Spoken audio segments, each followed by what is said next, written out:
अशोक गहलोत जी नहीं चाहते थे कि गजेंद्र सिंह शेखावत राजस्थान के अंदर काम करें।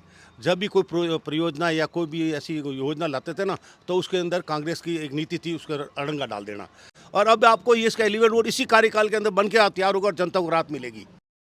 दोस्तों मैं जोधपुर जिले के अंदर हूँ और यहाँ पर बहुत सारे लोग बैठे हैं। कुछ चर्चाएं ये लोग कर रहे हैं। जी, राम राम जी। क्या माहौल है जोधपुर का? जोधपुर का माहौल तो बहुत अच्छा है, पहले भी अच्छा था ना, आज भी अच्छा है। राजनीतिक माहौल, जोधपुर की जनता अपना मूड किस तरह बनाए हुए हैं? वो कहते हैं भारतीय जनता पार्टी की तरफ बना हुआ है और अच्छे मतों से जीतेंगे। और ये वोट है ना, एक वोट भी जो जाएगा खाते में, एक वोट मोदी जी खाते में जाएगा।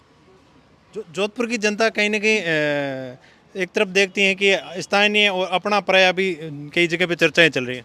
ऐसा राजनीति में कभी अपना पर्याय नहीं होता है।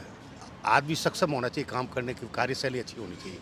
अपना पर्याय, ये कहते हैं ना कभी अंदर का बाहर का, ये शब्द राजनीति में लागू नहीं होता है।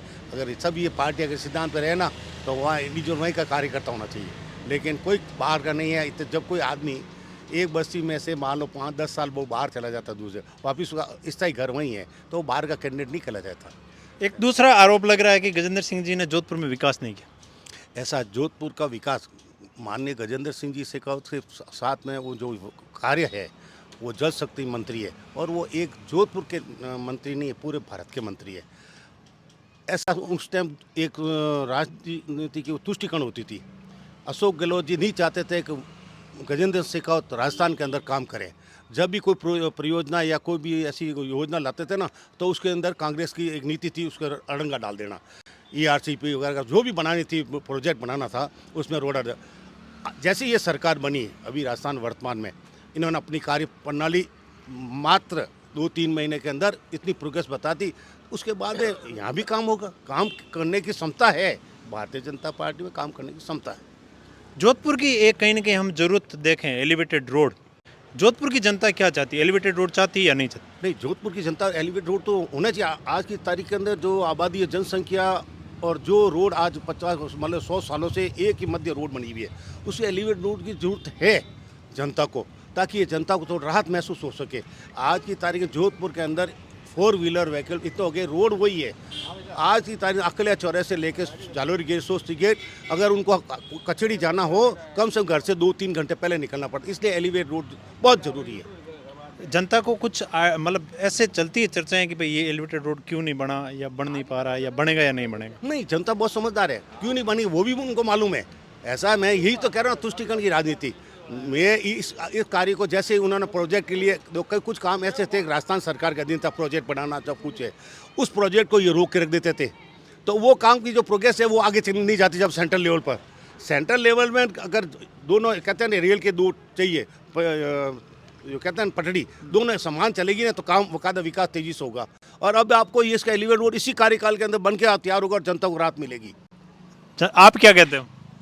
हम तो ये कहते हैं कि मोदी सरकार ने बहुत ही अच्छा कार्य किया, सराहनीय कार्य किया, तो पब्लिक मोदी को समर्थन करेगी कि लोकसभा वसंती चोला पहन कर आएगी, गली गली मेरे भारत की वृंदावन कहलाएगी, नाचे धरती गाए अब्बर बचल उठा हर वो तारा है, कहो गर्व से हम हिंदू है, हिंदुस्तान हमारा है।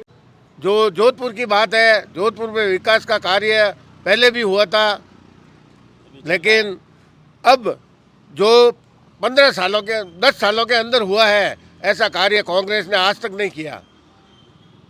मैं खुद गहलोत हूँ, लेकिन मैं और मेरा पूरा परिवार आज तक, जब से हमारा वोट लगने लगा है, आज तक हमने कांग्रेस को समर्थन नहीं दिया और भविष्य में मरते दम तक कांग्रेस को समर्थन नहीं देंगे। क्योंकि कि जो ये बड़े मुद्दे हैं, राम मंदिर का मुद्दा था, हम हिंदुस्तान के अंदर जो हिंदुओं की आस्था है, राम मंदिर का मुद्दा था, तो ये मोदी सरकार ने, आदरणीय मोदी जी ने बहुत ही मतलब ये सराहनीय कार्य किया। कश्मीर में धारा 370, 35 आपने कश्मीर का नाम लिया, POK कौन ला सकता है वापस?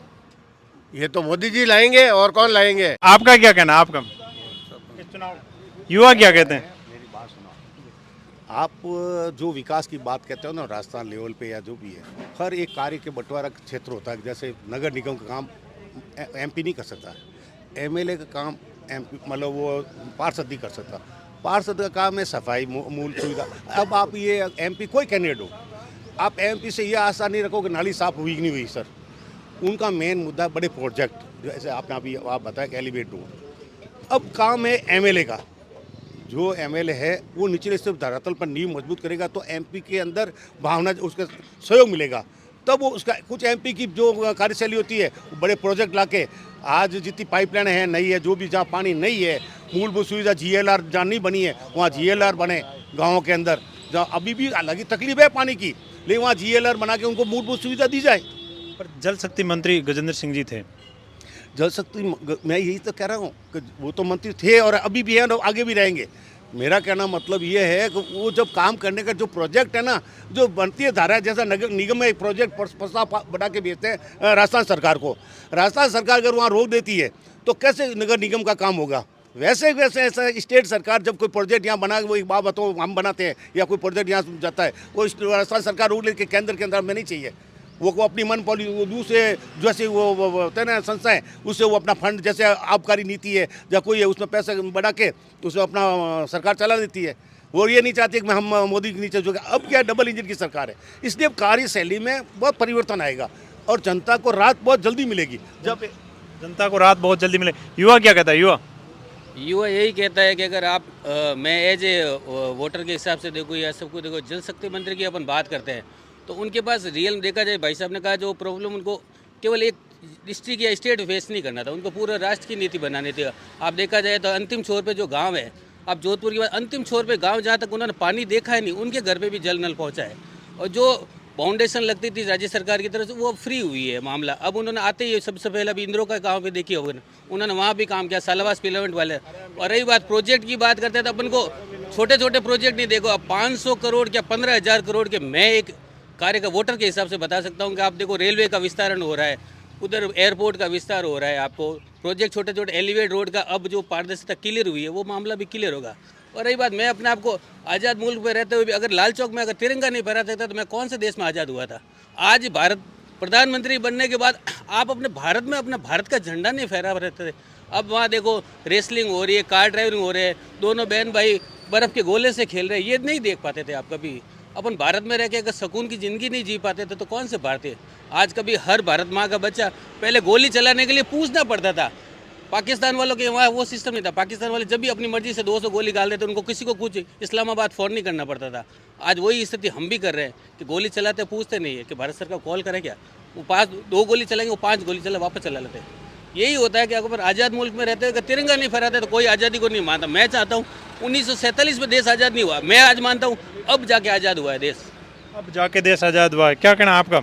है तो खुद अनपढ़ आदमी हूँ, ये भाई बैठा भसा। तो दोस्तों ये बहुत सारे लोग हैं जिनके अपने अपने विचार थे, लेकिन आप लोगों के क्या विचार है जरूर कमेंट करें। मैं फिर आ जाऊँगा, तब तक के लिए जय हिंद जय भारत।